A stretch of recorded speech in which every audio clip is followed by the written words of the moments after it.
ప్రస్తుతం ఉన్నటువంటి పరిస్థితుల్లో పోలీసుల పైన ఎవరైతే ఆ రోజు ఈ కేసు సంబంధించి కేసు నమోదు చేసినటువంటి టీటీడీ విజిలెన్స్ ఇచ్చినటువంటి ఫిర్యాదుతో తిరుమలలో ఉన్నటువంటి పోలీసులు కూడా కేసు నమోదు చేశారు. తర్వాత వెంటనే అనతి కాలంలోనే దీన్ని లోక్ అదాలత్లో రాజీ అయినటువంటి పరిస్థితి. సో ఈ ప్రక్రియలో అప్పట్లో పనిచేసినటువంటి పోలీసు అధికారులు ఎవరైతే ఉన్నారో వారిపైన కూడా కేసు నమోదయ్యేటువంటి పరిస్థితి కూడా ఉండబోతోంది. రమణ, మీరు ఒకసారి లైన్లోనే ఉండండి. ఆ టైంలో తిరుమలలో ఈ కేసు సంబంధించి నమోదు చేయడం కావచ్చు, లేదా అప్పుడు కేసు పెట్టినటువంటి పరిస్థితి, ఎవరెవరు అప్పట్లో పనిచేశారు, ఈ కేసు ఎవరు నమోదు చేశారు అనేటువంటిది కూడా మనకు అందించేందుకు తిరుమల నుంచి జితేంద్ర కూడా మనకు ఫోన్ లైవ్ లో సిద్ధంగా ఉన్నారు. జితేంద్ర, ఏంటి హైకోర్టు ఒక సంచలనమైనటువంటి ఆదేశాలు ఇచ్చిందనుకోవచ్చు. అప్పట్లో ఉన్నటువంటి అధికారులు, పోలీసు అధికారుల పైన కూడా క్రిమినల్ కేసులు పెట్టాలి అని చెప్పి ఇది ఒక కీలకమైనటువంటి పరిణామంగా మనం చూడాలి. అప్పట్లో ఈ కేసు ఎవరు నమోదు చేశారు, ఎవరెవరు పనిచేశారు దర్యాప్తులో, తర్వాత దీన్ని లోక్ అదాలత్లో పరిష్కారం అయ్యేటప్పుడు కూడా ఎవరెవరు ఉన్నారు, మొత్తం ఈ వ్యవహారంలో ఒకవేళ కేసులు పెట్టే పరిస్థితి వస్తే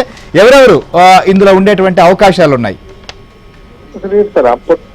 ఏప్రిల్ 29న పరకామన్లో దొంగతనం జరిగిన తర్వాత అప్పటి పరకామన్ ఏవేశ్వ సతీష్ కుమార్ ఇచ్చినటువంటి ఫిర్యాదు మేరకు 1 టౌన్ సిఏగా ఉన్నటువంటి జగన్మోహన్ రెడ్డి ఈ కేసు నమోదు చేసినటువంటి పరిస్థితి ఉంది.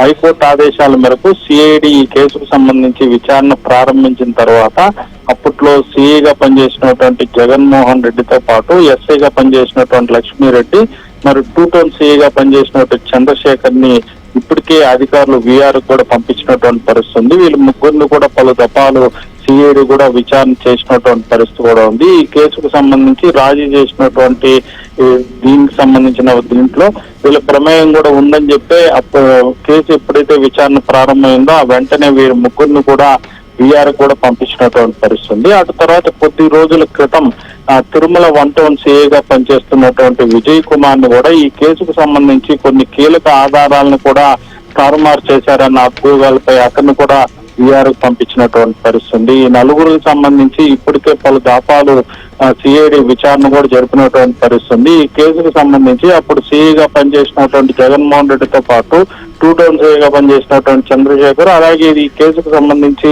వివిధ ప్రాంతాలకు వెళ్లి రవికుమార్ సంబంధించినటువంటి ఆస్తులు పరిశీలించిన అప్పటి ఎస్ఐ లక్ష్మీరెడ్డికి కూడా ఈ కేసులో ప్రమేయం ఉందన్న అభియోగాల్లోనే వీరిని వీఆర్ పంపించినటువంటి నేపథ్యంలో ఇప్పుడు హైకోర్టు నేడు ఇచ్చినటువంటి కీలక ఆదేశాలతో వీరిపై క్రిమినల్ కేసులను కూడా సిఐడి నమోదు చేసే అవకాశం అయితే స్పష్టంగా కనపడతా ఉంది.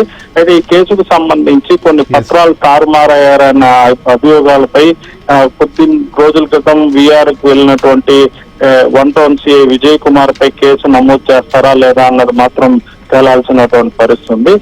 ఈ ముగ్గురికి సంబంధించి అయితే సిఐడి ఖచ్చితంగా కూడా క్రిమినల్ కేసులు నమోదు చేసే అవకాశం అయితే స్పష్టంగా కనపడుతున్నటువంటి పరిస్థితి ఉంది.